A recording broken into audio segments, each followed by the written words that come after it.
మనం ధ్యానంగా సంఘం అనేది మన శీర్షిక.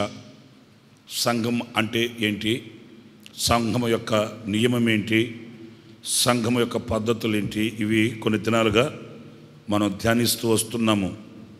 సంఘం అనే విషయంలో కొన్ని మనం నేర్చుకుంటూ వస్తున్నాం. మొదట సంఘము అనంటే అది ఆయన శరీరం అనేది సంఘము. ఆయన శరీరము జీవము కలిగినది అంటే సంఘం జీవము కలిగిన శరీరము అనేది మొదటి భాగంలోను. 2, సంఘం అనేది ఒక తోట, దేవుని తోట అని 2వ భాగం మనం నేర్చుకుంటూ వచ్చాం. ఈ పూట కొద్ది నిమిషాలు మరొక విషయాన్ని నేను మీతో చెప్తున్నాను. సంఘము అనేది సహవాసం. 3వది సంఘము అనంటే సహవాసం.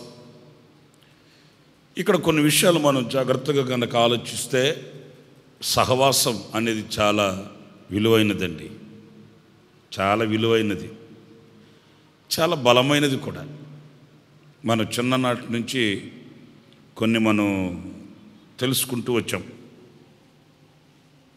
కొన్ని కథలు అంటాం, కానీ ఆ కథలలో దాచబడి ఉన్న నీతి చాలా శ్రేష్టమైనదిగా కనిపిస్తుందండి.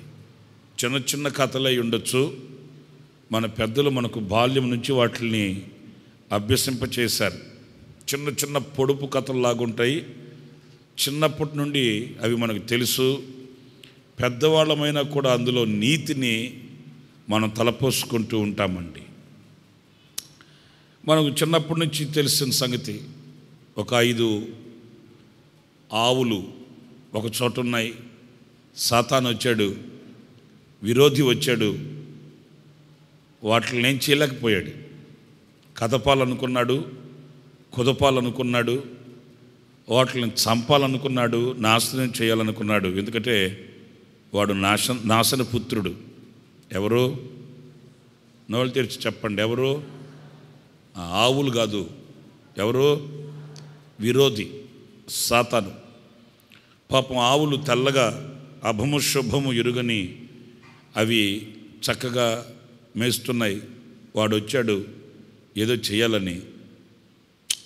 వాడి తరం కాల.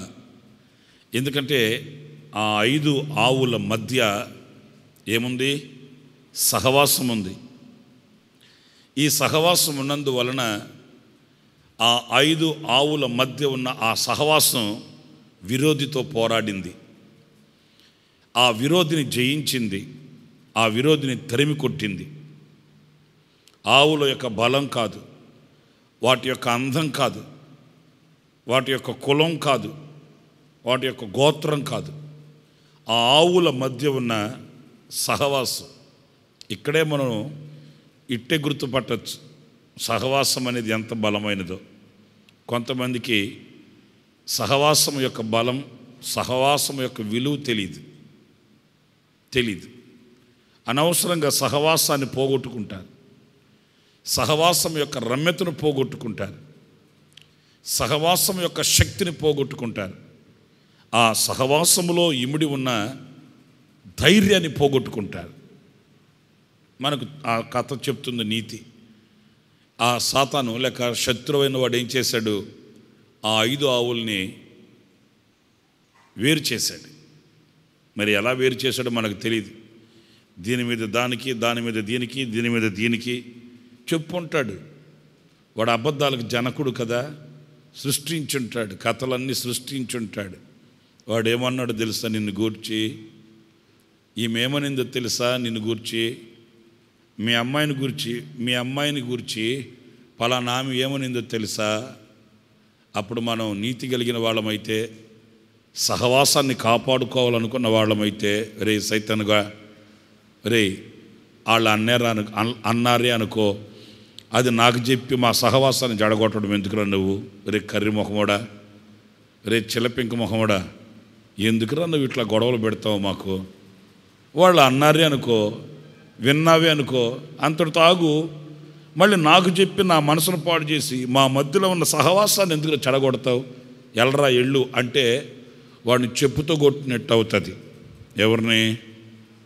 ఎవరిని మనం ఏం చేస్తామంటే వాడిని కొట్టడం చెప్పుతో, చెప్పు చేత పట్టుకొని సహవాసాలు జడగొట్టుకోవడానికి వాళ్ళ మీదకి వెళ్తాం గొడవకి. మనం సాతానుగాడితో ఏమో ఫ్రెండ్షిప్ చేస్తాము, సహవాసాన్నేమో చేతులారా విడుచుకుంటాం. అక్కడే సాతానుగాడికి బలం పెరుగుతుంది. వినాలండోయ్, అక్కడే సాతానుగాడికి అవకాశం కలుగుతుంది. అక్కడే సాతానుగాడికి మనలో వాడికి స్థానం దొరుకుతుంది. ఇంకంతే, వాడికి ఎంతో పెద్ద స్థలం అవసరం లేదు. ఎకరం స్థలం, అరెకర స్థలము, లేకపోతే 5 సెంట్లు 10 సెంట్లు అవసరం లే. వాడికి సెంట్లేం అవసరం లేదు. అంత ఇస్తే చాలు.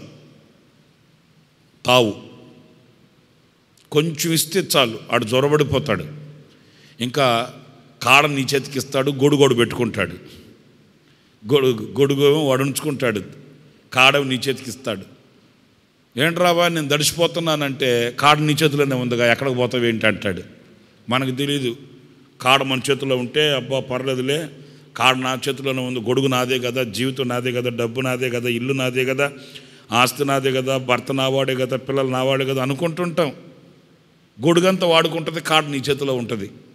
జీవితం తడిసిపోపుడైన తర్వాత అర్థమవుతుంది, అయ్యో చాలా కోల్పోయానే, చాలా పోగొట్టుకున్నానే, ఎందుకు నేను సహవాసానికి దూరం అయిపోయాను. ఎప్పుడు తడిసి ముద్దయిపోయి బ్రతుకు భారం అయిపోద్ది, అప్పుడు తెలుస్తుంది మనకు. కనుక మనం గుర్తించాలి, సాతానుగాడు ఏం చేశాడు, విరోధి ఏం చేశాడు, వాటిని వేరు చేశాడు. వేరు చేసినప్పుడు అవి సాతానుని, శత్రువుని ఎదిరించగలిగాయా? ఎందుకు ఎదిరించలేకపోయాయి? ఒకప్పుడు ఎదిరించినవి ఇప్పుడు ఎందుకు ఎదిరించలేకపోయాయి? ఆలోచించండి. ఒకప్పుడు జయించినవి ఇప్పుడు ఎందుకు జయించలేకపోయాయి? అప్పుడు బాగా వయసు మీద ఉన్నాయి, బలంగా ఉన్నాయి, ఇప్పుడు ముసలు అయిపోయినాయి అట్లనే కాదు. ఒకప్పుడు ఆ 5 ఆవుల మధ్య ఏముంది? అందరూ చెప్పండి, సహవాసం ఉంది. ఇప్పుడు 5 ఆవుల మధ్య ఏం లేదు? సహవాసం లేదు. ఇప్పుడు మనమంతా ఇక్కడికి ఎందుకు వచ్చాము? సహవాసం కొరకు వచ్చాం. లేకపోతే మనం కూడా ఇంట్లో కూర్చొని హాయిగా లైవ్ ప్రోగ్రాం చూడవచ్చు కదా, లైవ్ వస్తుందిలే చాలులే అనుకోవచ్చు కదా. ఇక్కడికి మనమంతా ఎందుకు వచ్చామంటే సహవాసం కొరకు వచ్చాం. ఒకవేళ షేక్ హ్యాండ్లు ఇచ్చుకోకపోయినా, ఒకరినొకరు హత్తుకోకపోయినా, బ్రదర్ బాగున్నారా, క్షేమంగా ఉన్నారా, సిస్టర్ బాగున్నారా అమ్మా, బాగున్నారమ్మా, బాగున్నానండి, రైట్, ఆల్ రైట్. మనలో మనకు ఒక సహవాసం. సెకండ్, మనము దేవునితో సహవాసం. ఆమేన్. దేవునితో సహవాసం, ఇది సహవాసం యొక్క విలువ కొంతమందికి తెలియదు. చిన్న వాటికి సహవాసాన్ని పోగొట్టుకొని, హృదయ ఐక్యతను చెడగొట్టుకొని, ఏముండదు చిన్న విషయాలు. నేను ఇంకా మీకు విశదీకరంగా విడమరిచి చెప్పాల్సిన అవసరం లేదు. చిన్న వాటికి ఆ సహవాసపు విలువను పోగొట్టుకొని ఎంతో దూరం వెళ్ళిపోతారండి. నేను చాలాసార్లు మీతో చెప్పుంటాను, విడిపోయేటప్పుడు దూరం కొంచెమే ఉంటుందండి. ఇది హైవే అనుకోండి, ఇక్కడి నుంచి విడిపోయేటప్పుడు ఇలాగ టర్న్ అయ్యేటప్పుడు ఈ డిస్టెన్స్ చాలా కొంచెమే ఉంటుంది. ఆదివారం మందిరంలో పలకరించుకునే వాళ్ళమే, ఇప్పుడు మొఖం తిప్పుకొని వెళ్ళిపోతున్నావు. మాకెందుకులే, గిట్టట్లేదు కదా, గిట్టినప్పుడు ఎందుకంట అని కొంచెమే కనిపిస్తుంది డిస్టెన్స్. అది వెళ్ళగా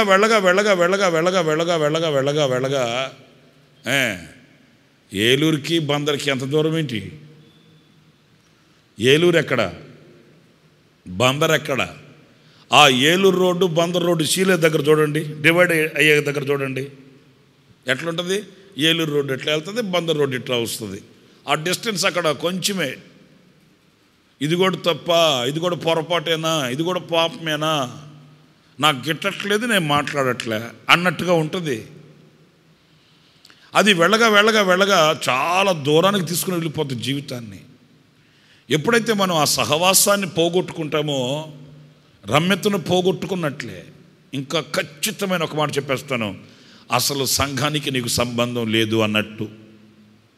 సంఘం అంటేనే చెప్పండి సహవాసం.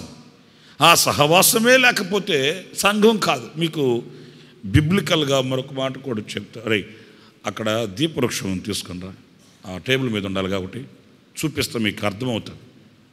ఇది కొంచెం డౌన్ చేయి, గాలి రావట్లేదు. దీపవృక్షం ఫ్యాను, హెలికాప్టర్ కాదు, ఫ్యాను దించమన్నా. మీరేంటి ఆశ్చర్యంగా చూస్తుంటే హెలికాప్టర్ ఏమైనా వచ్చిందేమో. రైట్, నన్ను చూడండి, తీసుకునిరా. Very good.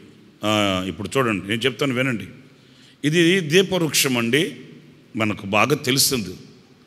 ప్రత్యక్షపు గుడారంలో అతి పరిశుద్ధ స్థలంలో ఉంటుంది. ఏ స్థలంలో చెప్పండి? ఎందుకు అతి పరిశుద్ధ స్థలంలో ఉంది అంటే ఇది పరిశుద్ధమైనది గనుక. ఇక్కడ చూడండి, దీని పేరు దీపవృక్షం. ఏంటది? దీపవృక్షం అంటే దీపాలు కలిగిన ఒక వృక్షం. వృక్షం అంటే చెట్టు, చెట్టులాగే ఉంటుంది, దీపాలతో కూడింది ఇది. ఈ దీపవృక్షము సంఘానికి సూచన అండి. వింటున్నారా? ఇది ఒక సంఘం. ఈ సంఘం ఎలాంటిది? సంఘం అంటే ఏంటి? నేను చెప్పాను కదా, ఒక సహవాసం. ఇది చెట్టుకు ఎందుకు పోల్చబడింది అనంటే, ఇది 7 దీపాలతో అమర్చబడినది అయినప్పటికీ, ఎన్ని దీపాలు? 7 దీపాలు పరిశుద్ధ గ్రంథంలో ఉన్న 7 సంఘాలకు సూచన. ఓకే, ఈ 7 సంఘాలు 7 దీపాలకు సూచనగా ఉన్నప్పటికీ దీనికి కాండం ఒకటేనండి, అదే సహవాసం. 2, ఇవన్నీ కూడా ఒక కాండానికి అమర్చబడినవి గనుక వీటన్నింటికీ ఒక సహవాసం ఉంది. అర్థమవుతుందా? వీటన్నిటికీ ఉన్న సహవాసం ఏంటి? వీటన్నిటికీ ఉన్న ఐక్యత ఏంటి? కులం, ఒకే కులం కాదు, ఒకే కులం అని కాదు. వీటన్నిటికీ ఉన్న సహవాసం ఏంటంటే మా అందరికీ కాండం ఒకటే కదా. దేవుని వాక్యంలో కూడా మనం చదువుతాము, విశ్వాసం ఒకటే, బాప్తిస్మము ఒక్కటే, మనందరికీ తండ్రి కూడా ఒక్కడే. నాకు ఒక తండ్రి, మీకు ఒక తండ్రి కాదు. నాకు ఒక దేవుడు, మీకు ఒక దేవుడు కాదు. నేను కడగబడింది ఒక రక్తంతో, మీరు కడగబడింది ఒక రక్తంతో కాదు. వింటున్నారా? మనకేంటి సహవాసం? నేను ఎక్కడో పుట్టానండి, మీరు ఎక్కడో పుట్టారండి. ఈరోజు మనకు మీకైనా సావుకులుగా మాకైనా ఏంటి సహవాసం? ఇప్పుడు మీ ప్రక్కన కూర్చున్న సహోదరి, నీ ప్రక్కన కూర్చున్న సహోదరుడు ఈరోజు నీతో సహవాసిగా ఉండడానికి ఏంటి ఆధారం? మనకందరికీ కాండం ఒక్కటే, మనకందరికీ ఇవ్వబడిన రక్తం ఒకటే, మనందరికీ ఇవ్వబడిన బాప్తిస్మము ఒక్కటే. ఏమ్మా మీకు ఎవరికైనా, అమ్మ మీరు కొంచెం బాగా దగ్గరోళ్ళు, నాకు మీకు సపరేట్గా ఇస్తాను అని వేడి నీళ్ళలో ఇచ్చాను బాప్తిస్మం. మీకేమన్నా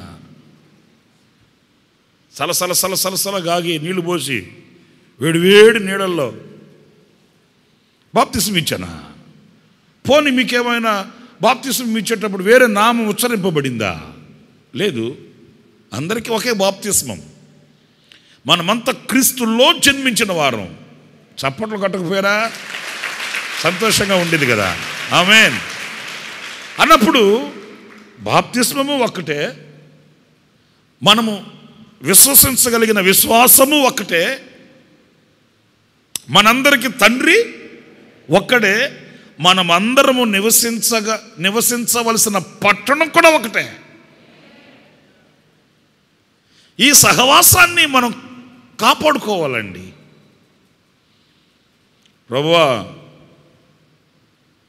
నేను ఆమెతో గొడవ వేసుకున్నాను, నాకు ఆమెకి మధ్యలో గోడ కట్టాయి అన్నాం అనుకో, పరలోకంలో ఇటుక రాళ్ళు సిమెంట్ కంకర ఎక్కడ తెస్తాడైనా?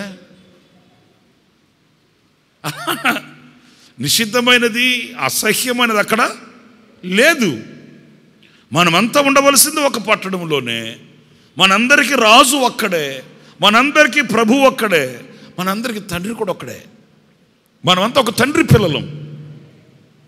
ఇదిగో ఈ 7 సంఘాలు ఎలా ఉండాలి అని అంటే, ఒక్క కాండానికి అమర్చబడిన ఒక వృక్షం ఎలాగా అనేక కొమ్మలు రెమ్మలు కలిగి ఉంటుందో, ఈ దీప వృక్షం వెలిగింపబడాలి, ఎప్పుడు వెలుగుతుండాలి. సేవకుడు వెళ్ళి ఆ ప్రదీపాలని సరిచేస్తూ, నుసిబట్టిన వాటిని కత్తిరిస్తూ, అవి ఎప్పుడు ఆరిపోకుండా వెలుగుతూ ఉండడానికి తగు జాగ్రత్తలు యాజకుడు తీసుకోవాలి. ఇది కొంచెం మీరు ఆలోచించాలి. సబ్జెక్ట్ పరంగా కొంచెం మీకు సంతోషంగా ఉంటుంది, ఆధ్యాత్మికమైన లోతు కలుగుతుంది. మీరు జాగ్రత్తగా వింటూ ఆలకించాలి. ఈ సంఘం పట్ల, ఈ 7 సంఘాలు ఉన్నాయనుకోండి, ఈ దీపవృక్ష, ఈ సంఘాల పట్ల, ఈ సంఘం పట్ల యాజకుని యొక్క కర్తవ్యం ఏంటి? ఒకవేళ ఈ సంఘాలలో ఏదైనా వెలగవలసింది వెలగకుండా ఆరిపోయి వేరైపోతుందేమో. మీకు అర్థమవుతుందా? 6 వెలుగుతున్నాయి, ఒకటి ఆరిపోయింది. అప్పుడు ఈ వెలుగుతున్న వాటి యొక్క సహవాసం ఈ ఆరిపోయింది కలిగి ఉంటుందా, పోగొట్టుకుంటుందా? చెప్పండి. పోగొట్టుకుంటుంది. అంటే యాజకుని యొక్క కర్తవ్యం ఏంటి? ఈ సంఘం సహవాసాన్ని కోల్పోకుండా కాపాడవలసిన బాధ్యత ఒక యాజకుని భుజస్కంధాల మీద ఉంటుంది. ఆమేన్, ఆమేన్, ఆమేన్. ఏ సంఘమైనా ఈ సహవాసాన్ని కోల్పోయి సాతానికి లోబడిపోతుందేమో అని యాజకుడు ఏం చేయాలి? నిత్యము ఆ సంఘాన్ని గమనించుకుంటూ, ఆ వెలుగుతున్న ఆ యొక్క దీపం సరిగా వెలిగేటట్లు నుసిపట్టినా, మసిపట్టినా, దానికి ఏ చేడే పట్టినా వెంటనే కత్తిరి తీసుకొని వచ్చి దాన్ని కత్తిరించి నిత్య యాజకత్వం చేయవలసిన ఆ బాధ్యత, గురుతర బాధ్యత యాజకుని మీద పెట్టాడు దేవుడు. యాజకుని పని కత్తిరేయడమే.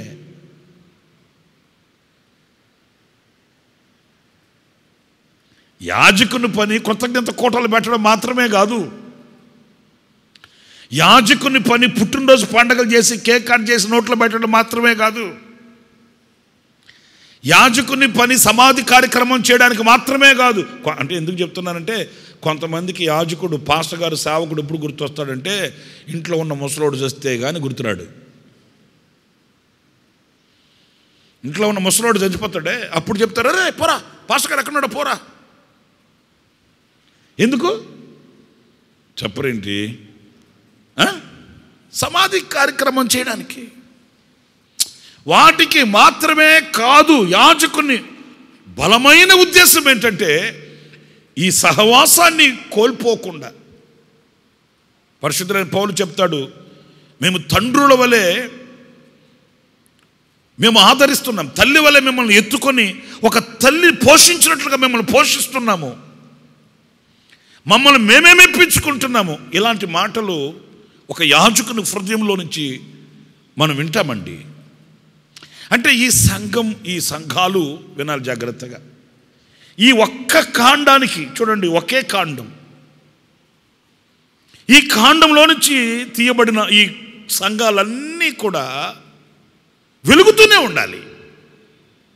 ఈ సంఘాలన్నింటి మధ్య ఒక ఐక్యత. ఎందుకంటే ఇది సహవాసం. సంఘములో సహవాసం, సంఘాలలో సహవాసం. చప్పట్లు కొట్టకపోయారా? ఆమేన్, ఆమేన్. ఈ సంఘం నేను లూథరన్ అండి, ఈ సంఘం నేను బ్యాప్టిస్ట్ అండి, ఈ సంఘం నేను పెంతెకోస్తు అండి, ఈ సంఘం నేను ఇండిపెండెంట్ అండి. బైబిల్లో మనం చదివితే ఏ సంఘానికి పేరు లేదు. హలో అంటున్నారా?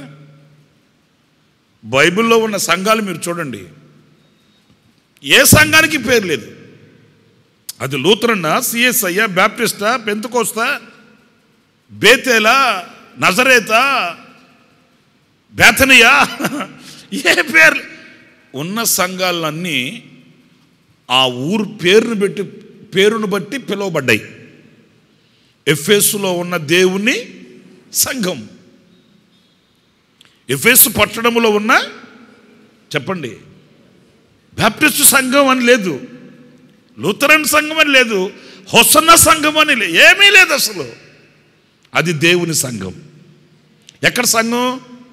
ఎఫెసు పట్టణంలో ఉన్న దేవుని సంఘం. తెస్సలోనికైలలో ఉన్న దేవుని సంఘం. ఇలా ఆ ఊరి పేరును బట్టి పిలువబడ్డాయి. కానీ ఎందుకంటే అది దేవుని సంఘం. ఆ సంఘాలన్నింటికి పేరు ఏంటంటే ఇది దేవుని సంఘం, అంతే, ఎవరి పేరు లేదు. ఇప్పుడు సంఘాలు పెరిగిపోయాయి కనుక, విస్తరించాయి కనుక రికగ్నైజింగ్ కొరకు, గుర్తింపు కొరకు ఒకవేళ ఈ పేర్లు పెట్టుకుంటే తప్పనేమి నేను అనట్లేదు. కానీ సంఘంలో, సంఘాలలో ఏముండాలి? సహవాసం ఉండాలి. ఇవన్నీ సమానంగా ఉన్నాయి. కానీ ఈ మధ్యలో ఉన్నది కొంచెం పైకి లేచిందా?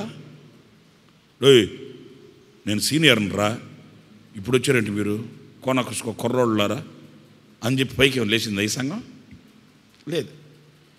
లేదు, పక్క సంఘం ఏమన్నా ఏం చేద్దాంలేమ్మా, మేము ఈ కులంలో పుట్టాం కదా, మా బతుకింతే, పేట ఒకటి పేట మీద కూర్చుంటాను నేను, నువ్వు కుర్చీలో కూర్చో అని చెప్పిందా? లేదు.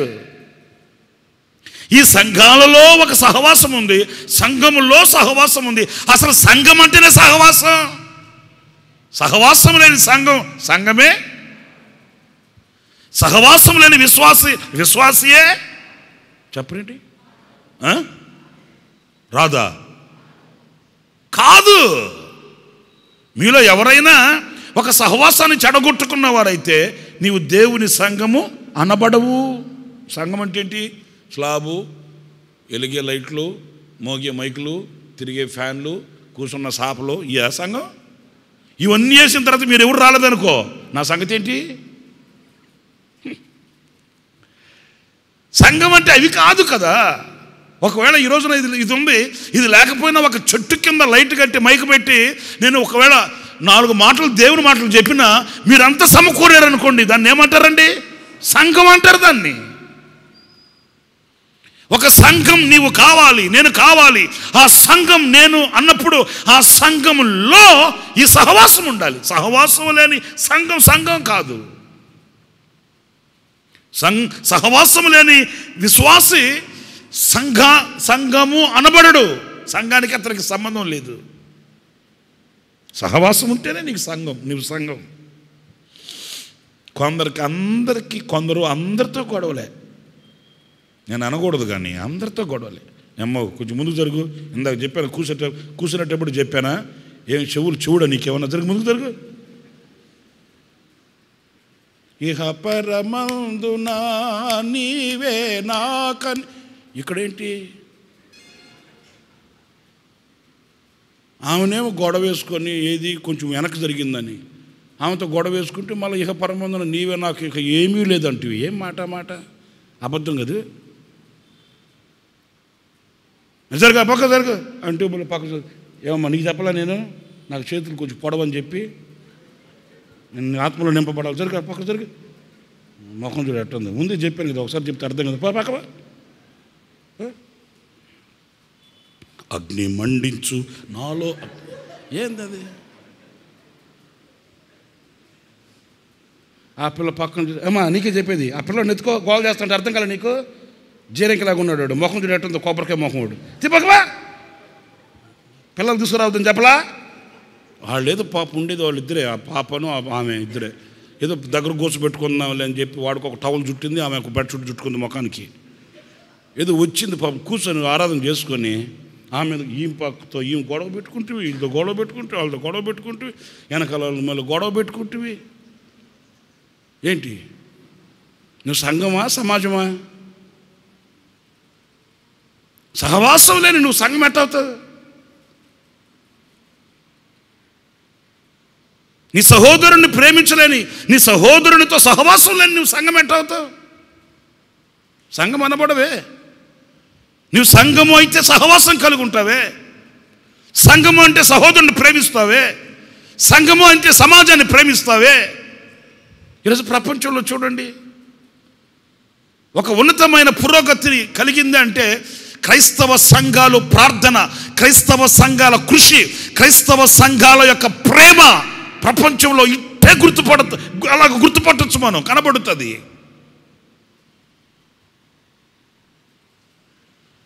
ఎందుకంటే సంఘం సహవాసం కలిగింది. శత్రువుని ప్రేమిస్తుంది సంఘం. హల్లెలూయా. విరోధిని ప్రేమిస్తుంది సంఘం. హల్లెలూయా. మూర్ఖుణ్ణి ఓర్చుకుంటుంది సంఘం. మూర్ఖంగా ప్రవర్తిస్తున్న సౌలు సంఘం మీద విరుచుకుపడ్డాడు. కానీ అరే ఈడేంట్రా, నలుగురం కలిసి 4 ఓట్లు కనుక వేసామంటే ఈడు అడ్రస్ లేకుండా అయిపోతాడు అని చెప్పి సౌలు మీద తిరగబడింది సంఘం. ఒకసారి మీరు ఆలోచించండి, చదవండి బైబిల్లో. సౌలైతే అని రాస్తుంది అంటే అర్థం ఏంటి? సౌలైతే అంటే ఎవడు లేడు, ఇతను ఒక్కడే అలాంటి వాడని అర్థం. సౌలైతే ఏం చేశాడు? సంఘాన్ని హింసిస్తూ, సంఘంలో ఉన్న వాళ్ళని చెదరగొడుతూ ఒక్కడు, నేను ఒక్క మాట చెప్తాను, నాకు సమాధానం చెప్పండి. సంఘాలన్నీ కూడబలుకొని ఎదురాడితే సౌలు పెద్ద కార్యం అండి. చితకబాతారు పట్టుకొని సంఘాలు అనుకుంటే సౌలుని. సౌలు హింసించాలనుకున్న సంఘాలన్నీ కూడగట్టుకుని ఫోన్ చేశారండి, రా మన సంఘంలో ఉన్న వాళ్ళందరూ బ్యానర్ కట్టుకొని మొత్తం లారీ ఒకటి మాట్లాడుకొని లారీలో ర్యాలీ. సౌలుపై దాడి. అర్థమైందని చెప్పేది? ఒక బ్యానర్ కట్టుకొని మైక్ ఒక పెట్టుకొని గొట్టం ఒకటి పట్టుకొని ఇక గొట్టంలో పాటలు పెట్టుకొని రాజులు మనకెవ్వరు లేరే అని స్టార్ట్ అయ్యారు అనుకోండి. ఈ సౌలు ఎంత అండి, పీసు చేసి పోస్ట్ చేస్తారు అయ్యగారిని. కానీ తిరగబడలేదే. ఎందుకని? సంఘం సహవాసాన్ని కాపాడుకునేది. హల్లెలూయా. సంఘం మూర్ఖుని భరించేది, సంఘం సహించేది, సంఘం తిరగబడేది కాదు, సంఘం ధర్నాలు చేసేది కాదు, సంఘం ఎదురాడేది కాదు, సంఘం కన్నీళ్లు కార్చేది, సంఘం మోకరించేది, సంఘం మేఘాన్ని చూసేది. మరి ఏంటి? దాన్ని కాపాడుకోవాలండి. అందుకే ఇదిగో ఈ కాండం ఉంది కదా, ఈ కాండానికి ఇవన్నీ జత చేయబడి ఈ సంఘాన్ని అడిగితే ఈ సంఘాన్ని ఒకే ఉపదేశం చెప్తుంది. ఈ సంఘాన్ని అడిగితే సేమ్ డాక్ట్రిన్. ఈ సంఘాన్ని అడిగితే సేమ్ వే. ఈ సంఘాన్ని అడిగితే సేమ్ స్పీచ్. ఈ సంఘాన్ని అడిగితే సేమ్ ఎక్స్పీరియన్స్. ఈ సంఘాన్ని అడిగితే ఎన్ని సంఘాలతో ఐక్యంగా ఉంటుంది, కానీ నేను వేరు అనదు. ఎందుకంటే ఇవన్నీ ఒకే కాండానికి అమర్చబడ్డాయి, ఒకే శిరస్సుకు అమర్చబడ్డాయి, ఒకే శిరస్సులో నుంచి ఆలోచనలు వస్తున్నాయి. ఇది అందుకే దీని పేరు దీప వృక్షం. ఇది ఒక సంఘం, ఇది ఒక సంఘం అండి. ఆ సంఘం నేను మనము అన్నప్పుడు ఒక ఐక్యతని, సఖ్యతని, సహవాసాన్ని మనం కాపాడుకోవలసిన అవసరం ఉందండి.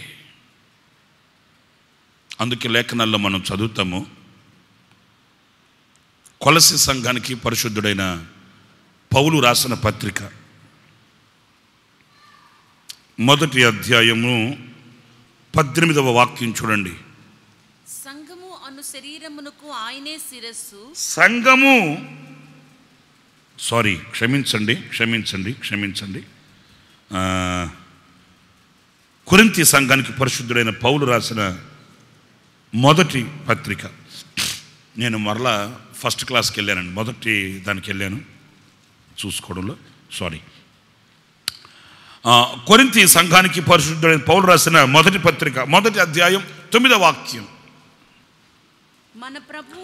మన ప్రభువైన యేసు క్రీస్తు అను తన కుమారుని తన కుమారుని సహవాసమునకు మిమ్మును పిలిచిన దేవుడు నమ్మదగినవాడు. చాలండి. తండ్రి అయిన దేవుడు మనల్ని పిలిచాడంట. దేనికి పిలిచాడు? మన ప్రభువు అయిన యేసుక్రీస్తు అను తన కుమారుని, అందరు చెప్పండి, తన కుమారుని, అందరు నోళ్ళు తెరిచి మాట్లాడండి. తన కుమారుని ఎవరు పిలిచారు మనల్ని? హలో అబ్బాయి, నాతో ఫ్రెండ్షిప్ చేస్తావా అని అడగలేదు ప్రభు యేసుక్రీస్తు మనల్ని. మనిద్దరు ఫ్రెండ్గా ఉంటామా, మనిద్దరు ఫ్రెండ్షిప్ చేద్దామా అని అడగలేదు యేసుక్రీస్తు మనల్ని. జగత్తుకి పునాది వేయబడక మునిపే క్రీస్తులో తండ్రి అయిన దేవుడు మనల్ని ఏర్పరచుకున్నాడట. ఎందుకు ఏర్పరచుకున్నాడు అని అంటే, మన ప్రభు అయిన యేసుక్రీస్తు అను తన కుమారుని సహవాసం కొరకంటండి. అంటే తన కుమారుని సంఘము కొరకై. ఆయన శరీరం సంఘం కదా.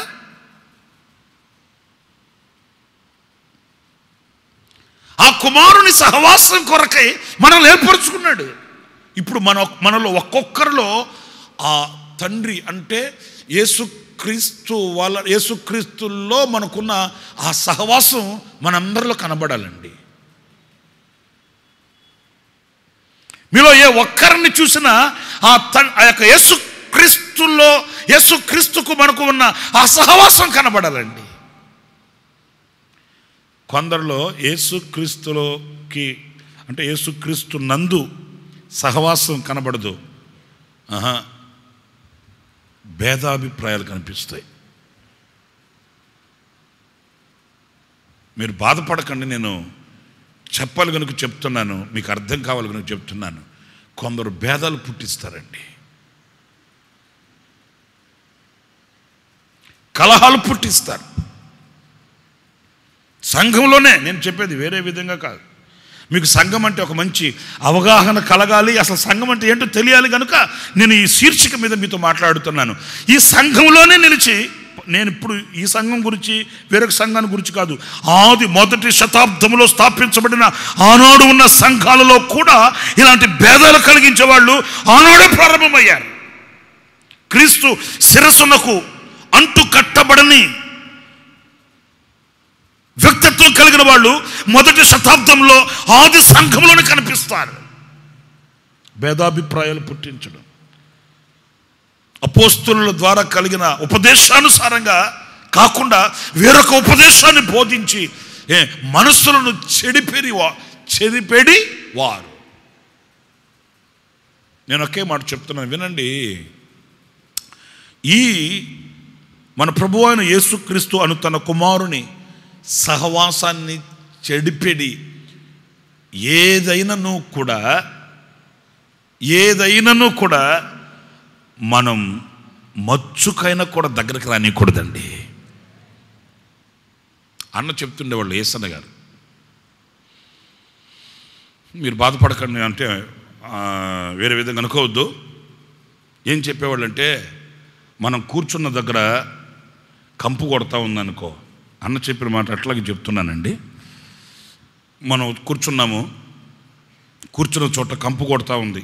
ఏంట్రా బాబు కంపు కొడుతుంది ఇక్కడ, ఏంట్రా బాబు అని చూస్తే అదిగో అక్కడ కోడిపెంట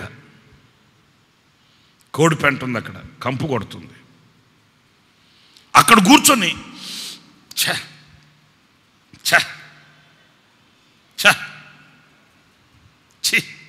నా బతుకిట్లా అయిపోయింది, కంపు కెళ్ళిచ్చేస్తుంది, వాంతి వచ్చేస్తుంది అనుకునే దానికంటే, మీకు అర్థమవుతుందా? నేను చెప్పింది మీరు చాలా లోతుగా ఆలోచించాలి. యేసన్న గారు చెప్పిన మాట చెప్తున్నారండి.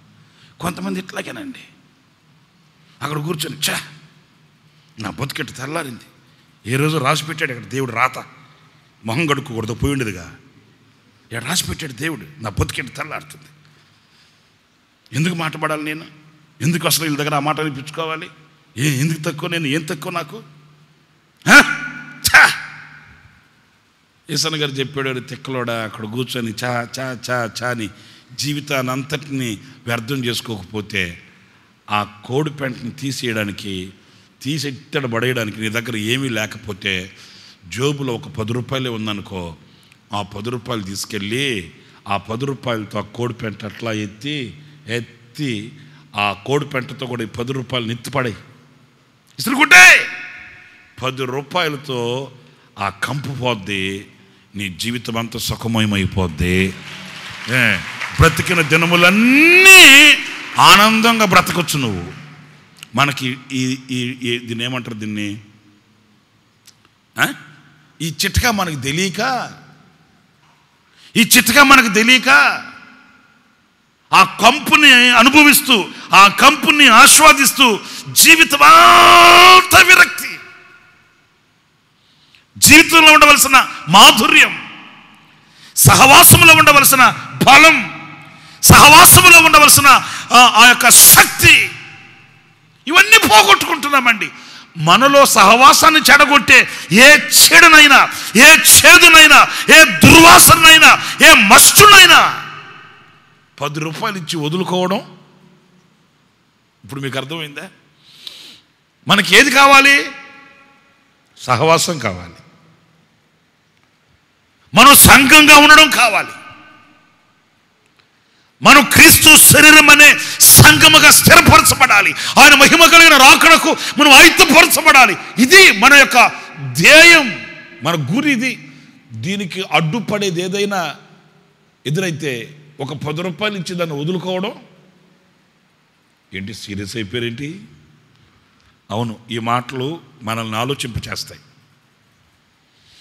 మన సహవాసాన్ని చెడగొట్టేది 10 రూపాయలతో పోద్ర నాయన అంటే ఆ 10 రూపాయలు వదులుకోవడం బెటర్. మనం అర్థమైందా? మనలో కాపాడబడవలసింది కాపాడబడాలి. మనల్ని పిలిచింది దేవుడు సహవాసం కొరకు, మనల్ని ఐక్యపరిచింది దేవుడు సహవాసం కొరకు, మనల్ని ఏర్పరిచింది దేవుడు సంఘంగా, ఒక సహవాసంగా. ఆ సహవాసమే మనం కోల్పోయి సంఘానికే మనం దూరం అయిపోయాయి, అసలు దేవుని రాజ్యానికి దూరం అయిపోయే దుస్థితికి దిగజారేదానికంటే కూడా పరిశుద్ధుడైన పౌలు అన్నాడు, నాకు కలిగినవన్నీ నేను పెంటతో సమానంగా ఎంచుకున్నాను అన్నాడు. ఎందుకు ఎంచుకున్నాడు అనంటే, ఇవి ఒకవేళ సహవాసానికి అడ్డొస్తాయేమోనని, వీటి వలన ఒకవేళ సహవాసానికి నేను దూరం అవుతానేమోనని. మనం ఏం చేస్తాము? సహవాసాన్నైనా వదులుకుంటాము, ఈ చెత్తను పట్టుకుంటామండి. ఈ చెత్తను పట్టుకుంటాం, సహవాసాన్ని వదులుకుంటాం. పౌలేమో ఇది కలిగింది ఎంతటిదైనా కూడా దాన్ని వదులుకున్నాడు, సహవాసాన్ని కాపాడుకున్నాడండి. నాకు సంఘం కావాలి, నేను సంఘమై ఉండాలి. అర్థమవుతుందా? నేను ఒకవేళ సంఘాన్ని పోగొట్టుకుని, సహవాసాన్ని పోగొట్టుకుని దేవుడికి దూరం అయిపోతానేమో. ఇవేంటి తృచ్ఛమైనవి? ఈ కులాలు, గోత్రాలు, ఆధిక్యతలు, ఆధిపత్యాలు, సింహాసనాలు, ఈ పొగడతలు, ఈ సన్మానాలు, ఇవన్నీ ఎంతకాలం ఉంటాయి నాతో? ఇవి కాదు కదా. అపోస్తలుడైన పౌలే కాదు, పాత నిబంధన భక్తుడైన మోషే కూడా దేవుని ప్రజలతో ఒక సహవాసం నాకు కావాలనుకున్నాడే, కానీ అల్పకాల పాప భోగం నాకు అవసరం లేదనుకున్నాడు. మరి మనం సహవాసాన్ని వదులుకొని అల్పకాల పాప భోగాన్ని హత్తుకుంటున్నాము. ఎలా మనం సంఘం అవుతాం చెప్పండి? ఎలా సంఘం యొక్క ఆశీర్వాదాన్ని పొందుకోగలుగుతాం ఆలోచించండి. మనం అల్పకాలము పాప భోగాన్ని అపేక్షించి వాటి కొరకై ప్రయాసపడి హత్తుకుంటున్నామా, లేక ఈ లోకాన్ని, లోక సంబంధమైన వాటిని విడిచి? మీకు ఇంకా ఒక మాట కూడా చెప్తాను. మన ప్రభువు అయిన యేసుక్రీస్తు యొక్క సహవాసానికి మనం పిలిచాడు. అయితే మరొక మాట కూడా చెప్పాడు, పిలువబడిన వారులారా. చూడండి ఆ మాటని, 7వ అధ్యాయం, అదే కొరింథీ సంఘానికి రాసిన మొదటి పత్రికలో 7వ అధ్యాయం 24వ వాక్యం అండి. సహోదరులారా, సహోదరులారా, ప్రతి మనుష్యుడు ఇక్కడ చూడండి, ఏమీ తారతమ్యం లేదు, భేదాభిప్రాయం లేదు. ప్రతి మనుష్యుడు ఏ స్థితిలో పిలువబడినో ఆ స్థితిలోనే విన మాట, ఏ స్థితిలో మీరు పిలువబడ్డారో ఆ స్థితిలోనే దేవునితో సహవాసము కలిగి ఉండవలెను. ఏం వాల్యుబుల్ వేడ్ అండి బాబోయ్. వింటున్నారా నేను చెప్పే మాట? మీరు ఏ స్థితిలో పిలువబడ్డారో దానిని విడిచి అత్యాశకు చోటిచ్చి సహవాసాన్ని పోగొట్టుకోకండి. ఇప్పుడు ఇటువైపు కొన్ని సేనలు ఉన్నాయి. హలో, తలలు పైకెత్తున్నాను చూడండి. ఇటువైపు కొన్ని సేనలు ఉన్నాయి. రఫాయేలు, మికాయేలు, గాబ్రియేలు, చాలా సేనలు ఉన్నాయి. ఇటువైపు కొన్ని సేనలు ఉన్నాయి. ఒక్కొక్క డిపార్ట్మెంట్, ఒక్కొక్క సేన.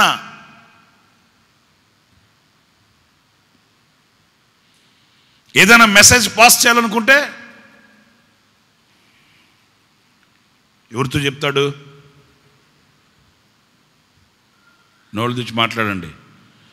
ఏదైనా సందేశం ఇవ్వాలంటే ఎవరితో చెప్తాడు ఆయన?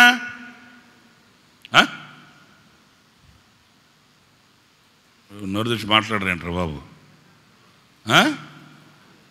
గోరంట్లకు పోయాడా ఎవడు? గోరంట్లు కాదు. ఏదైనా సమాచారం పాస్ చేయాలనుకుంటే, చెప్పాలనుకుంటే గాబ్రియేలు దేవదూతను పిలిచి చెప్తాడు. అదే రఫాయేలు, మికాయేలుకి చెప్పడు. ఎందుకంటే వాళ్ళు కత్తులు పట్టుకుని వెళ్తారు. వాళ్ళు కత్తులు పట్టుకుని వెళ్ళి దయాప్రాప్తురాలు నీకు శుభం అంటే గుండెకి చచ్చిపోతాయమ్మ.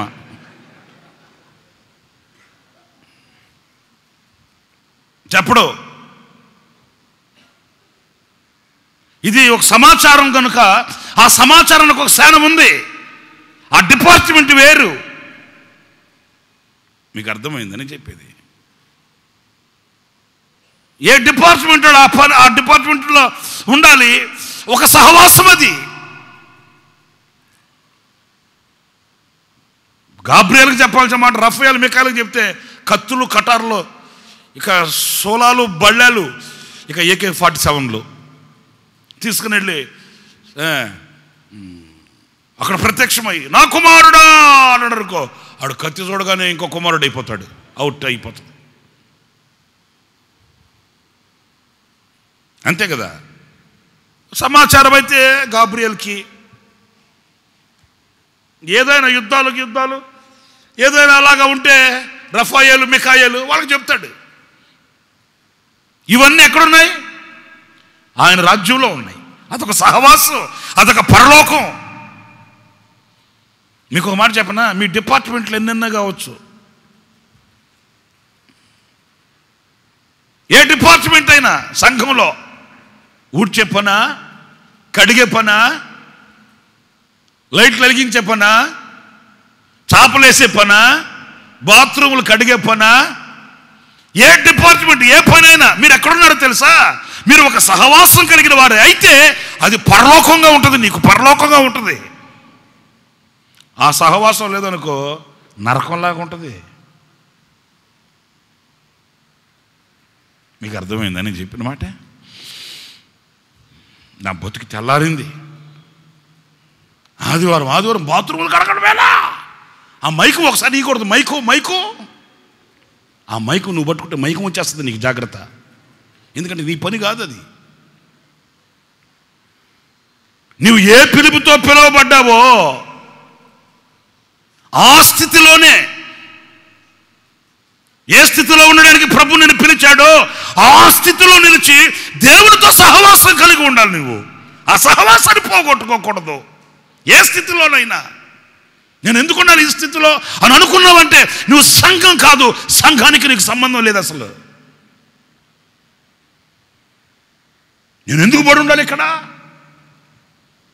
నేను ఎందుకు చేయాలి? అసలు నా స్థితి ఏంటి? నా పౌరుషం ఏంటి? నా రోషం ఏంటి? అసలు నేను ఎట్టు పుట్టాను, ఎట్టు పుట్టేది, ఎట్టు పెరిగేది ఏంటి? అందరు పుట్టినట్టే పుట్టుంటావు, అందరు పెరిగినట్టే పెరిగి ఉంటావు. కదా.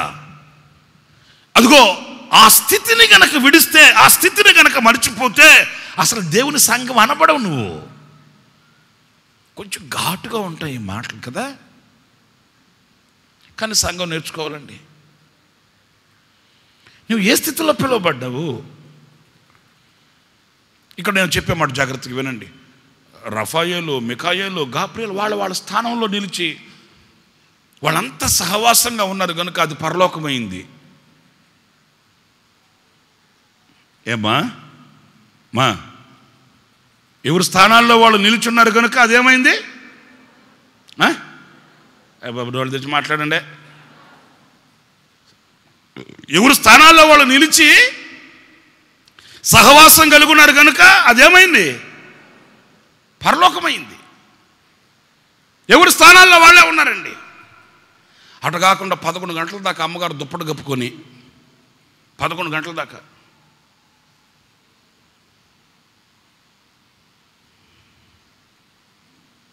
తొమ్మిది గంటలకు మెలకు వచ్చింది. దుప్పటి కొంచెం తీసి, బంగారం కొంచెం టీ పెట్టివా, బంగారం కొంచెం కాఫీ కలిపివా. ఎవరిని? మీకు అర్థమైపోయింది కదా. ఎవరు స్థానాల్లో వాళ్ళు ఉంటే అది పరలోకంలాగా ఉంటుందబ్బా. ఏం 11 గంటలకు నిద్రలేసింది, 9 గంటలకు దుప్పటి సగం తీసింది. సగం కూడా కాదులే, 10%. ముఖం దాకా తీసి బంగారం, మళ్ళీ గాలి కొట్టడం ఆయనకి పాపం. ఈ తిక్క మొహం వాడు ఒకడు ఏం చేస్తాం తప్పదు. బంగారం అబ్బా కొంచెం కాఫీ కలిపివా. పాపం 4 గంటలకు లేచి ఇల్లు ఊడ్చి ఆయన అంటాడు, అన్న నా నరకంలాగా ఉందన్న. నిజమే, నరకంలాగా ఉందన్న. కంటి మీద నిద్ర ఉండదన్న. 4 గంటలకు లేయాలి, ఇల్లు ఉడవాలన్నా, నీళ్లు పట్టాలన్నా, కాఫీ కలిపియాలన్నా, 3 పిల్లలకు స్నానాలు చేయించాలన్నా. నరకం. నిజమే, నరకమే. ఎందుకంటే ఎవరి స్థానంలో వాళ్ళు లేరు అక్కడ. అది నరకంలాగే ఉంటుంది. ఆమె వేకుని లేస్తుందంట, ఆమె వరకు బెడ్ కాఫీ పెట్టుకొని తాగేస్తుందంట. అట్లా రాసిందా? నోళ్ళు తెరిచి మాట్లాడరేంటి? ఆమె వేకుని లేచి రాగు మాల్ట్ కలుపుకొని, రాగు గంజి కలుపుకొని తాగి బలం. ఆమె పాటికి ఆమె బూట్లు వేసుకుని వాకింగ్ వెళ్ళిపోద్దంట. అబ్బా, ఇంట్లో పనులు సక్రంగా చేసుకుంటే వాకింగ్ ఎందుకమ్మా నీకు? ఆ రోడ్డు మీద గార్చే చెమట ఏంటి ఇంట్లో గార్చకూడదు తెల్ల బంగారు తల్లే. ఆ రోడ్డు మీద తిరిగి చెమట గార్చి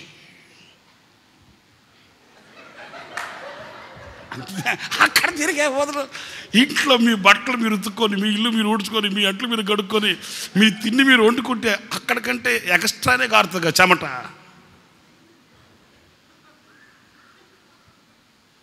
డబ్బులు ఖర్చు పెట్టి చెమట గార్చేదానికంటే డబ్బులు లేకుండా చెమట గార్చండి. ఇక్కడ నేను చెప్పింది మీకు అర్థమవుతుందా? ఎవరు స్థానాలు వాళ్ళకు ఉండాలండి. ఎవరి స్థానాలు వాళ్ళకు ఉండాలి. మీరు ఏ స్థితిలో పిలువబడుతురో, ఏ స్థితి.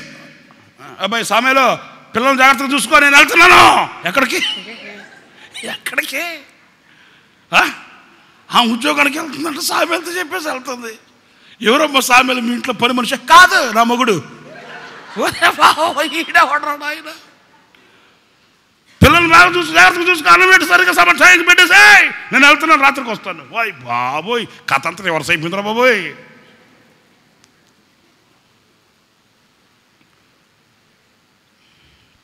పరలోకం ఎక్కడో మనం సచ్చిన తర్వాతగా చూడాల్సిందే. ఈ లోకంలో జీవించుచున్న దినాల్లోనే ఏ స్థానంలో ఎవరుండాలో అక్కడ నుండి సహవాసాన్ని కాపాడుకోగలిగితే అదే పరలోకం అండి. అదే పరలోకం అండి. అక్కడ దేవుని సింహాసనం ఉంటుందండి. అక్కడెప్పుడు స్తుతి ఆరాధనలు ఉంటాయండి. అక్కడెప్పుడు వెలుగు ఉంటుందండి. పరలోకంలో ఉన్న ఆ తేజోప్యమానమైన ఆ యొక్క ఆ ప్రకాశమానమైన వెలుగు మనం నిలిచిన చోట మనం చూడగలుగుతామండి. తల్లిదండ్రులు ఉండాల్సిన చోట తల్లిదండ్రులు, పిల్లలు ఉండాల్సిన చోట చెప్పండి పిల్లలు, వర్కర్స్ ఉండాల్సిన చోట వర్కర్స్. ఇవన్నీ హద్దులు ఉండాలి. ఏ స్థితిలో పిలువబడుతువో ఆ స్థితిలో ఉండి ఆ సహవాసాన్ని కాపాడుకోవాలంట. ఆమేన్, ఆమేన్. పాస్టర్ గారిని గోసపెట్టి సంఘ పెద్దలు వేసాడు వాక్యం చెప్పడానికి. ఆ సంఘ పెద్దలు వేసి యోహాను సువార్త యోహాను 3:16 అన్నాడట. ఇంకొక సంఘ పెద్దలు వేసాడు, ఇంత పెద్ద గొడ్డలు తీసుకొచ్చేసాడు, గొడ్డలే ఈ సంఘ పెద్ద మీదకి. నీ బతుకు నాకు తెలియదు అంటారా, ముక్కలు అంట. అక్కడున్న వాళ్ళంతా ఆ సంఘ పెద్ద పెట్టుకుని నీకేమనంటే రే నా పేరు సంఘంలో చెప్తావంటరా. నీ పేరా? యోహాను 3:16. ఆయనకి 3 భార్యలు 16 మంది పిల్లలంట. ఆయన పేరు యోహాన్ అంట. మరి అంతే, మీకు అర్థమైందా? ఈ సంఘ పెద్ద లేసి యోహాను 3:16 అంటే ఆ సంఘ పెద్ద ఏమనుకున్నాడు? నా సంగతి చెప్తామంటారా, నీ సంగతి ఎవడికి తెలియదు అంటారా. నేను ఇప్పేస్తా అన్నాడు. మరి అంతే, గాడి చేయాల్సిన పని గాడి చేస్తే, గుర్రం చేయాల్సిన పని గుర్రం చేస్తే ఈ తంటలు ఉండవు. ఇక్కడ నిలబడాల్సింది ఎవరు? ఒక యాజకుడు. ఆయన నిలబడి ఉంటే బాగుండే మాట కదా, ఆయన కోసం పెట్టి ఈయన లేచాడు. ఈయన లేస్తే గంటకోటలు వచ్చింది. ఇప్పుడు ఏ స్థితిలో పిలువబడుతారో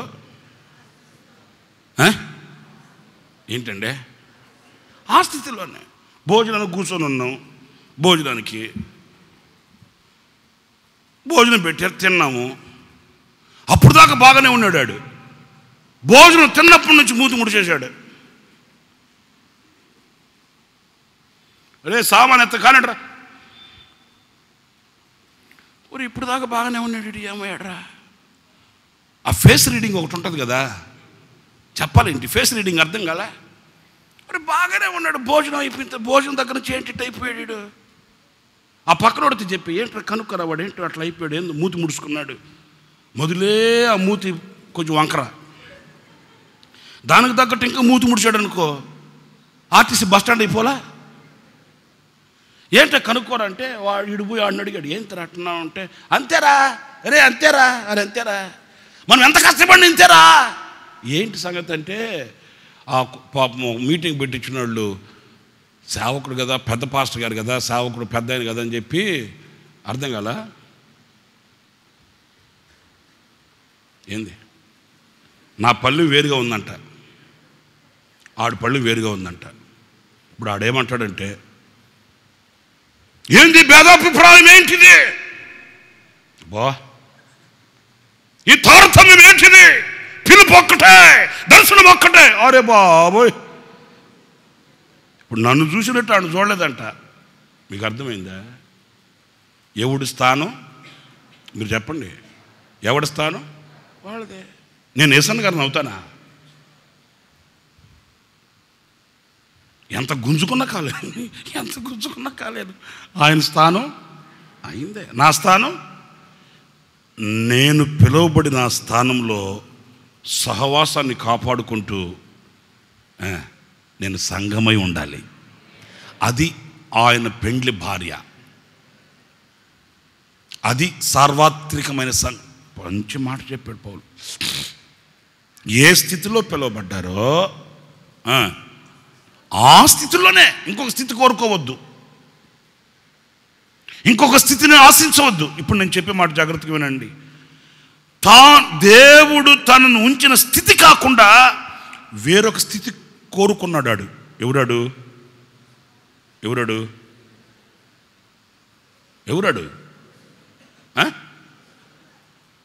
లూదియమ్మ కాదురా పాపం, అంత పని చేయదాయమ్మ, మంచిది లూదియమ్మ. దేవుడు ఒక స్థితి ఇచ్చాడా లేదా? రఫాయేల్ని, మికాయేల్ని, గాబ్రియల్ వీళ్ళందరిని పెట్టినట్లే ఈయన్ని కూడా ఒక స్థితిలో పెట్టాడు. ఆ స్థితిలో సహవాసాన్ని కాపాడుకోకుండా ఇంకొక స్థితిని కోరుకున్నాడు. ఒక్క మాట చెప్తాను, ఉన్నది కూడా పోగొట్టుకున్నాడా లేదా? ఎందుకని? ఆ సహవాసాన్ని కాపాడుకోలేకపోయాడు.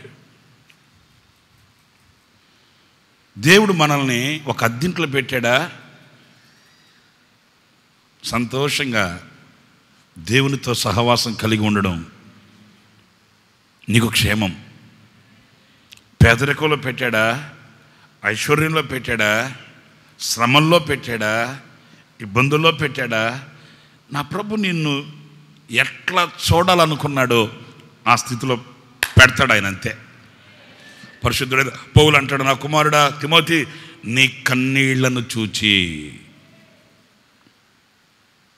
నాకు ఆనందము కలుగు. ఏంటి? తిమోతి కన్నీళ్ళు పెడుతుంటే పౌలుకి ఆనందమా? ఆయన ఆశించాడు. ఒకవేళ నీ చెంపల మీద కన్నీళ్లు కారుతుంటే, నీ గుండెల్లో నుంచి కృతజ్ఞత ఎగసి వెళుతుంటే, ఆ స్థితిని చూడాలనుకుని నా దేవుడు పెట్టాడు అనుకో. ఆ స్థితిలో మన సహవాసాన్ని కాపాడుకోవాలి. ఆయన ఇష్టం అది. నన్ను అలా చూడాలనుకున్నాడు ఆయన. ఎలా? కళ్ళ నిండా కన్నీళ్ళు, చెంపల మీద కన్నీళ్ళు కారుతుంటే, గుండెల్లో ఆయన కూర్చున్న కృతజ్ఞత పొంగిపోతుంటే కదా ఆయన చూడాలనుకుని ఆ స్థితిలో నన్ను పెట్టాడు అనుకో. ఆ స్థితిలో నేను ఆ సహవాసాన్ని కాపాడుకోవాలి. లూసిఫర్ ఆ సహవాసాన్ని పోగొట్టుకున్నాడే, తోసివేయబడ్డాడు. వాడు సైన్యం నిలబడలేదు. ఎందుకు నిలబడలేదు అని అంటే, పరలోక రాజ్యంలో ఈ అనైక్యత ఉండదు.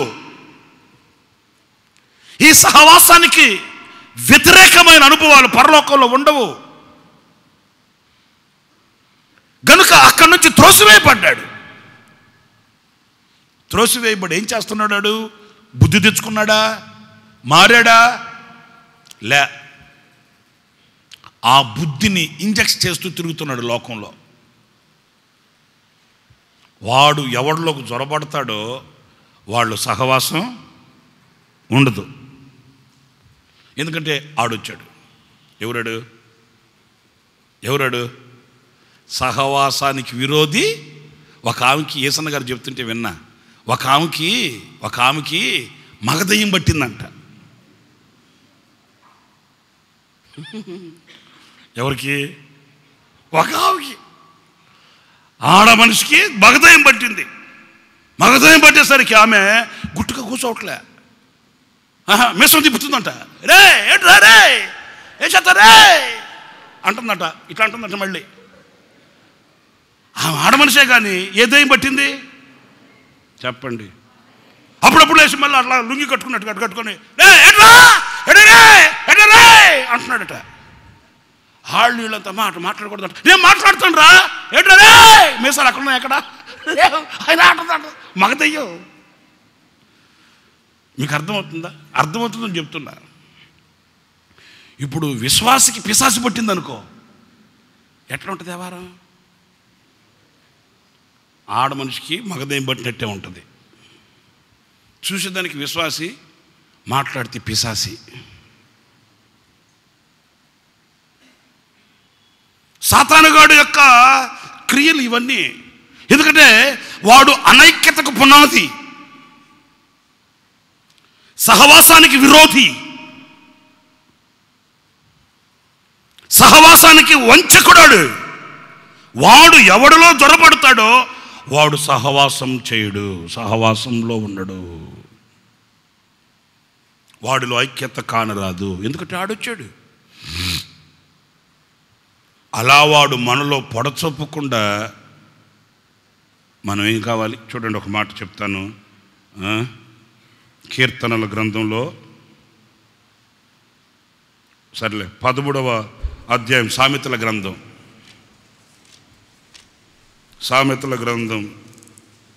13:20 వాక్యం.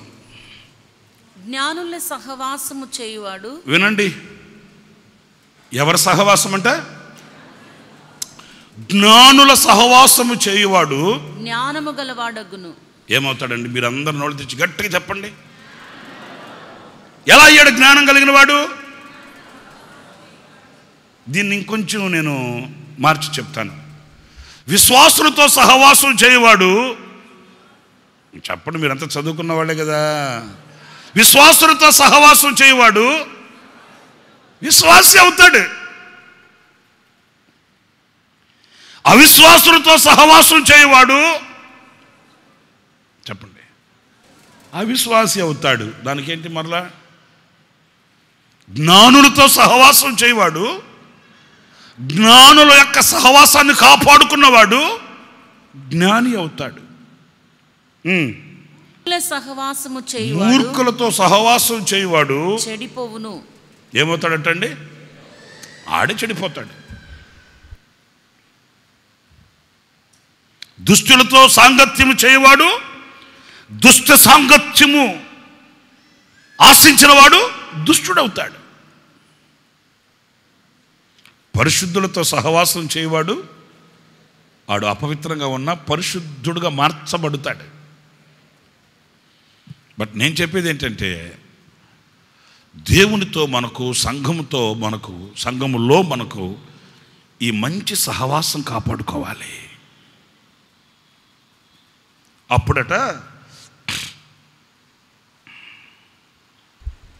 అప్పుడు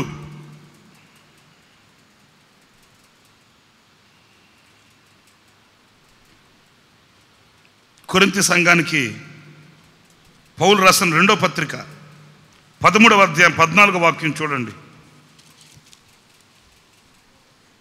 ప్రభువైన యేసుక్రీస్తు కృపయు, ప్రభువైన యేసుక్రీస్తు కృపయు, దేవుని ప్రేమయు, చూడండి, కృపయు, దేవుని చెప్పండి అందరూ, కృపయు, ప్రేమయు, పరిశుద్ధాత్మ సహవాసమును, పరిశుద్ధాత్మ యొక్క సహవాసము మీ అందరికీ తోడై ఉండును గాక. కొట్టు చప్పట్లు ప్రభుకి గట్టిగా. హల్లెలూయా. ఈ ఆఖరి మాట వినాలి మీరు. కృప,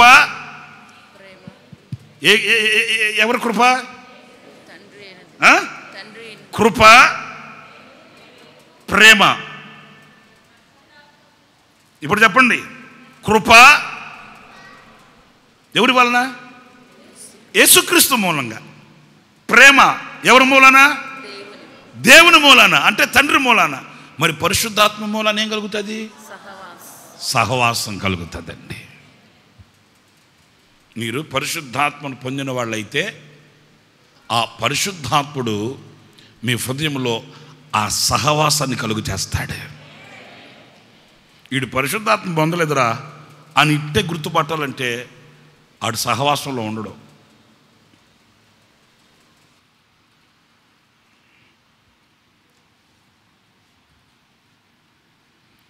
సహవాసానికి మిక్కు చూపుడు. ఎందుకంటే పరిశుద్ధాత్ముడు లేడు కదా. పరిశుద్ధాత్ముడు ఉంటే ఎంతకీ ఏం చేస్తాడంటే మన మనసుల్ని కలుపుతాడండి. ఒక పాస్టర్ గారు చెప్తుంటే విన్నాను నేను, నాకు అంత ఎక్స్పీరియన్స్ లేదు. ఒక పాస్టర్ గారు చెప్తుంటే విన్నా. అదేంటంటే ఆయన చెప్తూ ఏమన్నాడంటే, మనం సూదిలాగా ఉండాలనే కానీ కత్తిరలాగా ఉండకూడదండి. ఎందుకంటే కత్తిర ఎక్కడికక్కడ ఏం చేసుకుంటా పోద్ది? అది సూది చిన్నదే, పాపం బొడ్డది చిన్నది.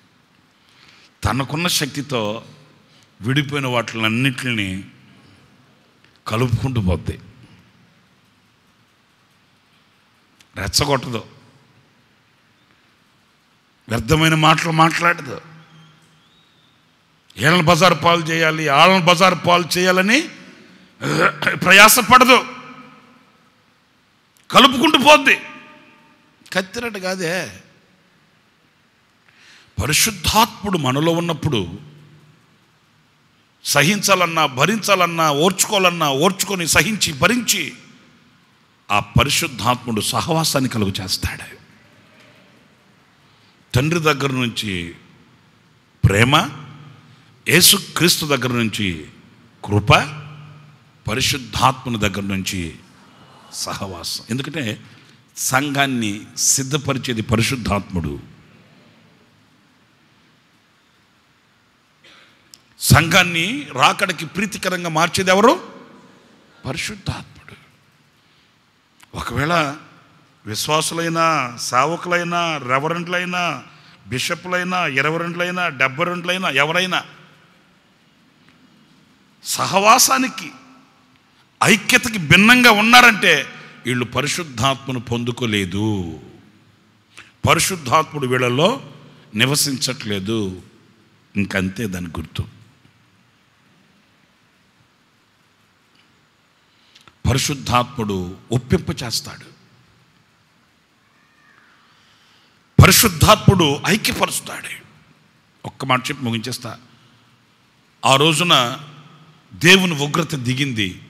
3,000 మంది ఓచకోత కోయబడ్డారండి. దూషణి కత్తి చేత పట్టుకుని పాళిలోకి వెళ్ళండి, పాపంలో ఉన్న ఒక్కొక్కరిని చంపో.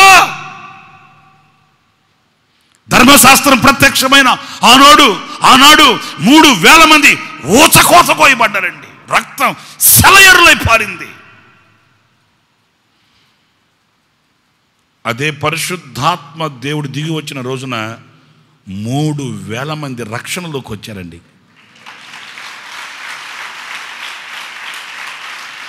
మీకు అర్థమైందా?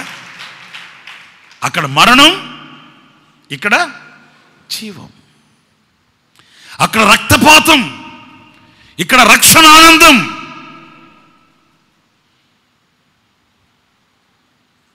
పరిశుద్ధాత్ముడు ఏం చేస్తాడు? కలుపుతాడు, సంఘంగా కలుపుతాడు, సహవాసంగా కలుపుతాడు. సంఘం ఎప్పుడు స్థాపించబడింది? పరిశుద్ధాత్మ యొక్క కుమ్మరింపు నాడు. పరిశుద్ధాత్ముడు సంఘాన్ని కడతాడు. సాతానుగాడు సంఘాన్ని విడదీస్తాడు. నువ్వేంట్రా ఆ మాట పడేది? నువ్వేంటి, నీ స్థితి ఏంటి? నువ్వేంట్రా పడున్నాల్సిన గతి నీకేం పట్టిందిరా? ఎదురు తిరుగో. సాతానుగాడు విడదీస్తాడు, పరిశుద్ధాత్ముడు వినయాన్ని నేర్పుతాడు, సంఘాన్ని కడతాడు. గనుక సంఘము అంటే ఇప్పుడు చెప్పండి ఏంటిది? సహవాసం. నేను దేవుని సంఘం. అలాగైతే నీవు సహవాసంలో ఉన్నావా? ఐక్యతతో ఒకే కాండమునకు అమర్చబడిన దీపము వలె, దీప స్తంభం వలె ఉన్నావా? అసలు నీకు సంఘానికి సంబంధం ఉందా? నువ్వు దేవుని సంఘమేనా? నువ్వు సంఘమే అయితే నీవు సహవాసాన్ని కాపాడుకొని ఆ దేవునితో సహవాసం, నీ సహోదరులతో సహవాసం, సంఘముతో నీకు సహవాసం. తుష్టమైన వాటికి సహవాసాన్ని వదులుకోకు, పాడు చేసుకోకు. అల్పమైన వాటికి సహవాసాన్ని పాడు చేసుకోకు. అరే నీ తమ్ముడు మంచి అర్పణ చెల్లించి గొప్పవాడయ్యాడు. మంచి అర్పణ అర్పించి దేవుని దృష్టిలో పడ్డాడు, ఓర్వలేకపోయాడు. సహోదరుని, తన తమ్ముడు సహవాసాన్ని హత్య చేశాడు. బాగుపడ్డా? తమ్ముడు సహవాసాన్ని హత్య చేశాడండి. తమ్ముడు సహవాసాన్ని పోగొట్టుకున్నాడండి. అరే నా రక్తం పంచుకుని పుట్టినవాడు గొప్పవాడయ్యాడే, నేను ఆ స్థితికి రాలేకపోయాను, నా తమ్ముడు గొప్పవాడయ్యాడని సంతోషించాల్సింది పోయి, నాకంటే చిన్నవాడు గొప్పవాడయ్యాడే అని ఆనందించవలసిన దానికి పోయి తమ్ముడిని హత్య చేశాడు. మీ హృదయంలో ఈ మాట ప్రింట్ అయిపోవాలి. మరలా చెప్తున్నాను వినండి. తమ్ముని సహవాసాన్ని హత్య చేశాడు. నిలిచాడా? నొసట బొట్టు పెట్టి ఇడు శపింపబడ్డవాడు, సేమ్ క్యారెక్టర్, సేమ్ హిస్టరీ. మరొక విధంగా చూస్తే తన తమ్మునితో సహవాసం కలిగి సహకారిగా ఉండడానికి ఇష్టపడ్డాడు అహరోను. చూడండి, నాకంటే చిన్నవాడు దేవుని దృష్టిలో గొప్పవాడు. నేను సహకరిస్తాను, నేను చేయూతనిస్తాను. పరిశుద్ధాత్మని నోట ఒక మాట, అది అహరోను తల మీద పోయబడి గడ్డము మీదగా కారి అంగీల అంచు వరకు దిగజారిన. ఎందుకని? ఆ సహవాసం అలాంటిది, ఆ ఐక్యత అలాంటిది. అలాంటి ఐక్యతని, సహవాసాన్ని దేవుడు మనందరికీ అనుగ్రహించును గాక. మోకరించండి, ప్రార్థన చేసుకుందాం.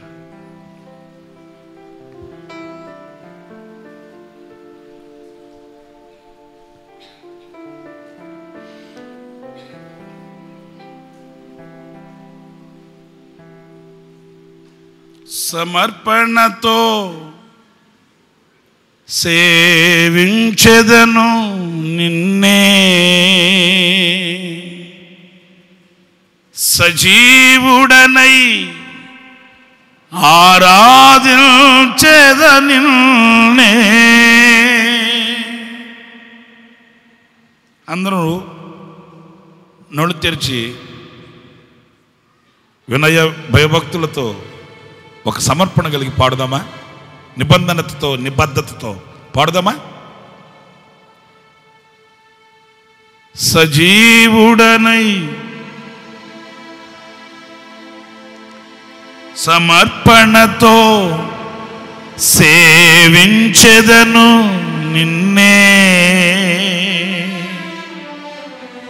సజీవుడనై ఆరాధించెద నిన్నే. నూతన గీతం నే పాడెదా, మనోహరుడా యేసయ్య. నీవు చూపిన ప్రేమను నే మరువను, ఏ స్థితిలో నైనను. అందరూ స్వరమెత్తి పాడాలి, చప్పట్లు కొట్టాల్సిన అవసరం ఏం లేదు. ఒక తీర్మానంతో నూతన గీతం మనోహరుడా యేసయ్యా,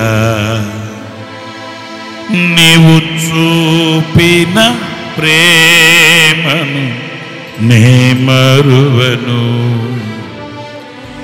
ఏ స్థితిలో నీవు ఏ స్థితిలో పిలువబడ్డావో ఆ స్థితిలోనే నీవు చూపిన ప్రేమను నే మరువను, ఏ స్థితిలో నై. హృదయపూర్వకంగా చెప్పండి, నీవు చూపేమను. Yes Lord, yes Lord. ఏ స్థితిలో నైనను సమర్పణతో సేవించే నిన్నే, సజీవుడనై ఆరాధించెద నిన్నే, సమర్పణ సేవించెద నిన్నే, సజీవుడనై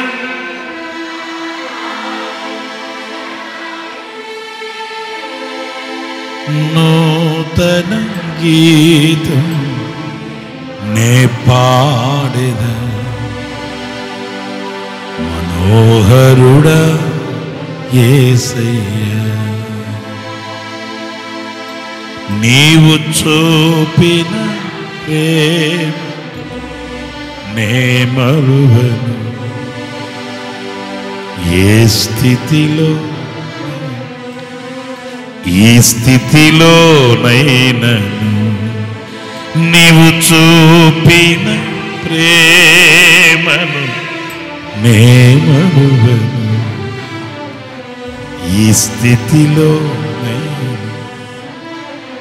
మేఘములలో నీటిని దాచి సముద్రములలో మార్గము చూపి మంటి ఘటములు మహిమాత్మని నీకు సాటెవరు. అందరు గట్టిగా పాడదామా? మేఘములలో నీటిని దాచి సముద్రములలో మార్గము చూపిన మంటి ఘటములు మహిమాత్మ నింపిన నీకు సాటెవరు. నీవేనా విజయము, నీ మహిమయే నా గమ్యము. నీవేనా విజయము, నీ మహిమయే నా గమ్యము. నూతన గీతు నే పాడెద మనోహరుడా యేసయ్యా, నీవు చూపిన ప్రేమ నే మరువను. ఏ స్థితిలో నా ప్రియ సహోదరులారా, ఏ స్థితిలో ప్రభు నేను పిలిచాడో ఆ స్థితిలో నీవు సహవాసాన్ని కాపాడుకోగలిగితే, అదిగో నా ప్రియుడు నేడో రేపు రాబోతున్నాడు, మన ప్రియుడు నేడో రేపు రాబోతున్నాడు. ఆయన నిన్ను కన్ను రెప్పపాటులో రూపాంతరపరుస్తాడు, కన్ను రెప్పపాటులో రూపాంతరము కలిగిస్తాడు. ఆయన ఉండు చోటుకు నిన్ను తీసుకుని వెళతాడు, ఆయన ఉండు స్థలములో నిన్ను కూర్చుండబెడతాడు. ఆయనతో నీవు యుగాయుగములు జీవించే ఆ కృప నీకు ప్రసాదిస్తాడు. ఏ స్థితి మన ప్రభువు అయిన యేసుక్రీస్తు యొక్క సహవాసానికి నువ్వు పిలువబడ్డావు. ఆ సహవాసానికి విరోధముగా లేచే ప్రతి ఆటంకాన్ని తొలగించు యేసు నామములో. ఆ సహవాసానికి భిన్నంగా లేచే ప్రతి విరోధపు శక్తుల్ని అణిచివేయి యేసు నామములో.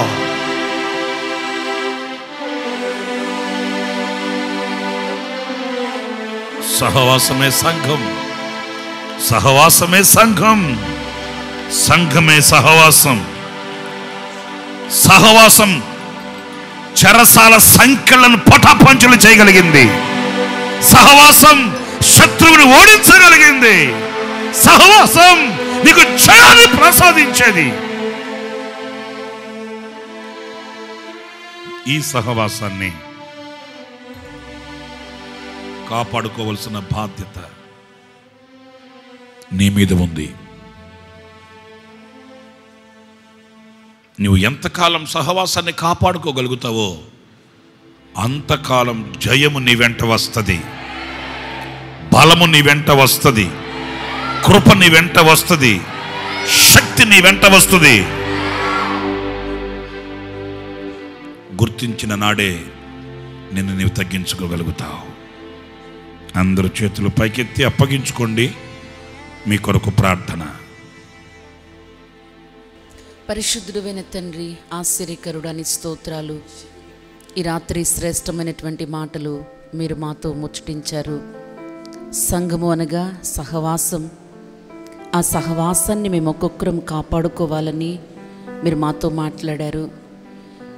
నీ కుమారుని సహవాసమునకు మీరు మమ్మల్ని పిలిచారు తండ్రి.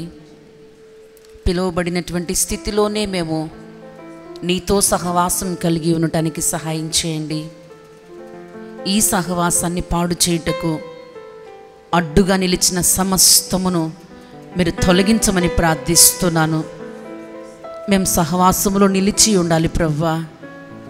సహవాసములో మేము స్థిరపరచబడాలి. పరిశుద్ధాత్మ సహవాసం మాకు కావాలి తండ్రి. మేము నీ రాజ్యములో ప్రభువా తండ్రి నీతో యుగాయుగములు బ్రతకాలని ఆశపడుతున్నాం. ఈ లోకంలో ప్రభువా మీరు వచ్చేంత వరకు ఈ సహవాసాన్ని కాపాడుకోవడానికి మీరు సహాయం చేయమని ప్రార్థిస్తున్నాను. సహవాసం వలన కలిగే బలము, శక్తి, కృప, విజయం మేము ఒక్కొక్కరం పొంది నీకు సాక్షులుగా బ్రతుకుటకు సహాయం చేయమని ప్రార్థిస్తున్నాను. మా పితరులు అలాగే సహవాసాన్ని కాపాడుకొని ఎన్నో అద్భుతాలు చూడగలిగారు ప్రభువా. ఈ దినాల్లో మా బ్రతుకుల్లో కూడా అలాంటి కార్యాలు చేయమని ప్రార్థిస్తున్నాను తండ్రి. వాక్యాన్ని విన్నటువంటి ప్రతి ఒక్కరూ సహవాసాన్ని కాపాడుకోవడానికి మీ సహాయాన్ని పొందుకొనుదురుగాక. లైవ్లోనూ ఇక్కడ చేరి వచ్చినటువంటి ప్రతి బిడ్డకు అట్టి కృప సమృద్ధిగా దయచేయబడునుగాక. మీరు దీవించండి, ఆశీర్వదించండి. ఉదయకాల ఆరాధనకు మా ఒక్కొక్కరిని సిద్ధపరిచి సకాలమునకు నడిపించండి. ఈ రాత్రంతయు మీ సన్నిధి కటాక్షము కాపుదల మాతో కూడా ఉంచమని సమస్త ఘనత మహిమా ప్రభావములు నీకు ఆరోపించుకుంటూ నజరేయుడైన యేసు నామం అడుగుచున్నాను తండ్రి, ఆమెన్. మన తండ్రి అయిన దేవుని ప్రేమ, కుమారుడైన యేసుక్రీస్తు కృప, పరిశుద్ధాత్మనందుల అన్యోన్యమైన సహవాసం, సన్నిధి, సముఖం ఈ కూడికలో పాలు పొందిన వారికి, అలాగే లైవ్ ద్వారా ఈ మాటలు విని తీర్మానం చేసుకున్న ఒక్కొక్కరికి సదాకాలం కృపతోడయుండి నడిపించునుగాక. ఆమెన్, ఆమెన్, హల్లెలూయా.